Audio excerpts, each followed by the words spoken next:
Arméniens sont perpétrés quand l'URSS donne le Haut-Karabagh à l'Arménie. L'URSS ne fait rien donc les Arméniens veulent leur indépendance.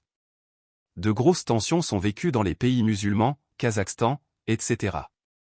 Yeltsin, président de la Russie, signe des pactes de non-agression, et fragilise Gorbatchev qui est président de l'Union soviétique. Yeltsin cherche l'indépendance de la Russie et désagrège l'URSS. Cela mènera à l'assassinat de Ceausescu. Pour résumer, la décision de Gorbatchev d'autoriser des élections avec un système multipartite et de créer une présidence pour l'Union soviétique a entamé un lent processus de démocratisation qui a finalement déstabilisé le contrôle communiste et contribué à l'effondrement de l'Union soviétique. La guerre en Afghanistan les aura aussi affaiblis financièrement et en termes de popularité. La chute de l'URSS sera prononcée en 1991. Russie-Ukraine. En 1921, il y a une brève indépendance de l'Ukraine. En 1954, Khrouchtchev offre la Crimée à l'Ukraine, climat méditerranéen pour renforcer les liens Russie-Ukraine. 3/4 sont russes, 1/4 ukrainiens. L'Ukraine est officiellement indépendante en 1991. 1997 sommet du G8, tous les pays de l'Est devaient être une zone tampon selon un accord verbal avec l'OTAN. En 2004 un pro-russe gagne les élections ukrainiennes, mais aurait triché. Il demande de nouvelles élections, lors de la révolution orange. Un pro-Ouest gagne et tente alors des rapprochements avec l'Ouest. En 2008 Bush voulait intégrer l'Ukraine, mais Sarkozy et Merkel refusent en disant que ce serait pris comme une provocation par la Russie. En 2010, un pro-russe gagne et en 2013, il refuse de signer l'accord d'association avec l'Occident.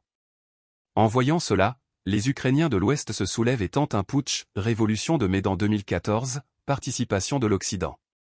Les gens du Donbass et de la Crimée ne se sentent pas représentés par l'Ukraine. Il y a donc une contre-révolution des pro-russes. La Russie en voyant cela, va prendre la Crimée.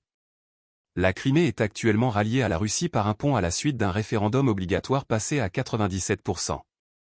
Donetsk et Lugansk qui sont russophones dans le Donbass veulent leur autonomie pour se rattacher à la Russie. Au même titre que les EU ne voulaient pas que les pays sud-américains soient communistes et ne voulaient pas des missiles russes à Cuba, la Russie ne veut pas voir l'OTAN à ses frontières. La Crimée donne accès à la mer Noire et à des puits de gaz naturel. La Russie demande un traité signé qui disait que l'Ukraine ne rentrerait jamais dans l'OTAN. 2. Désarmer l'Ukraine. Dernier chapitre. La Russie rentre par la Biélorussie, la Crimée et la Russie en 2021 quand ils se disent que Merkel est partie, Johnson est critiqué en Angleterre, Trump est au pouvoir, la France est en élection et les EU sortent d'un échec en Afghanistan. Ils relancent le ravitaillement et l'eau douce. Poutine voulait sûrement prendre toutes les jusqu'à l'eau, Kiev, mais pour l'instant il stabiliserait au sud, Crimée plus Donbass. Guerre de Tchétchénie. Première guerre, 1994 à 1996, les Tchétchènes veulent leur indépendance. Lors d'une conférence de presse, en janvier 1995, le ministre de la Défense Pavel Grachev, qui affirmait au départ pouvoir prendre Grozny, en 2 heures avec un régiment de parachutistes, finit par déclarer « L'Afghanistan, par rapport à la Tchétchénie, c'est une bagatelle. » La Russie se retire et laisse Grozny de facto, pas de jure, indépendant. Deuxième guerre, 1999 à 2009, déclenchée par des attentats à Moscou, fomentés par le FSB, et l'entrée des séparatistes tchétchènes au Daghestan. Victoire russe. Akhmat Kadyrov puis Ramzan Kadyrov président.